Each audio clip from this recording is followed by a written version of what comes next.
कौसल्या सुप्रजा रामपूर्वा सन्ध्या प्रवर्तते उत्तिष्ठ नरशार्दूल कर्तव्यं दैवमाह्निकम् उत्तिष्ठोत्तिष्ठ गोविन्द उत्तिष्ठ गरुडध्वज उत्तिष्ठ कमलाकान्त त्रैलोक्यं मङ्गलं कुरु उत्तिष्ठोत्तिष्ठ गोविन्द उत्तिष्ठ गरुडध्वज उत्तिष्ठ कमलाकान्त त्रैलोक्यं मङ्गलं कुरु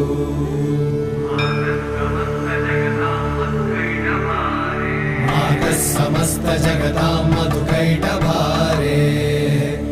वक्षो विहारिणि मनोहर दिव्यमूर्ते श्रीस्वामि निश्चित जनप्रिय दानशीले श्रीवेङ्कटेश दयिते